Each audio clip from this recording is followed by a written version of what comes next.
Hello guys, welcome to Eesha YouTube channel. మీకు ఈ video నచ్చితే కనుక ప్లీజ్ ఫ్రెండ్స్ లైక్ చేయండి, షేర్ చేయండి, సబ్స్క్రైబ్ చేయండి, కామెంట్ మాత్రం తప్పకుండా చేయండి. మరిన్ని వీడియోస్ కోసం నా ఛానల్ సబ్స్క్రైబ్ చేస్తారని అనుకుంటున్నాను. నాకు సార్ వచ్చినాక ఓకే ట్యాగ్స్ ఏమంటే చెప్తారుగా, మ్యానిపులేటర్ అనుకుంటా ఏదో ఇస్తాడు, నాకు అంత ఐడియా లేదు. అయితే నాకు సార్ లెమన్ ఇస్తాడు కళ్యాణ్కి.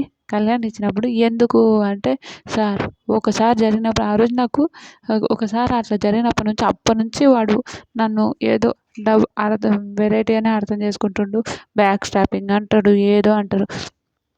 మెచ్యూరిటీ లేకుండా ఈ విషయాన్ని సార్, మెచ్యూరిటీ లేకుండా ఇలా చేస్తుండు సార్. నాకు అస్సలు నచ్చట్లేదు సార్.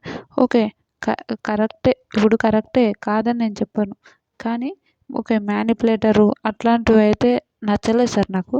నేను కరెక్టే చేశాను సార్. ఆ రోజు నాకు విష్ణుప్రియ వస్తుంది, రీతు కావాలి కాబట్టి రీతు సేవ్ కావాలి కాబట్టి ఆ రోజు నేను అతన్ని తీసేసిన. దానికోసం వాడు స్టిల్ ఈ రోజు వరకు అట్లనే ఉంటుండు సార్. అదే విధంగా మాట్లాడుతుండు, అదే విధంగా ఉంటుండు సార్ అని చెప్తుంటాడు. అప్పుడు కళ్యాణ్ చెప్తుంటాడు, సార్ నేను అలా లేదు సార్, వాళ్ళతో ఫ్రెండ్గా ఉన్నాను, వాళ్ళతో మంచిగానే మాట్లాడుతున్నాను, వాళ్ళతో మంచిగానే ఉంటున్నాను సార్ అంటే, కళ్యాణ్ ఆ రోజు జరిగిన దానికి అది అయిపోయింది, ఇప్పటి నుంచి మళ్ళీ కొత్తగా స్టార్ట్ చేయండి, ఎందుకు అదే పట్టుకొని ఎందుకు అలా ఉంటారు అని నాకు సార్ కూడా చెప్పాడు. నాకు భలే అనిపించింది, రియల్ క్యూట్ అనిపించింది.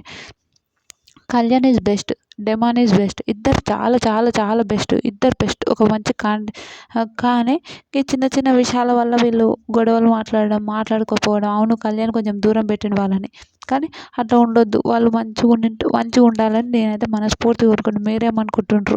ప్లీజ్ కమెంట్ చేయండి. డెమాన్ చెప్పింది కరెక్ట్గా తప్ప కూడా కమెంట్ చేయండి. బాయ్.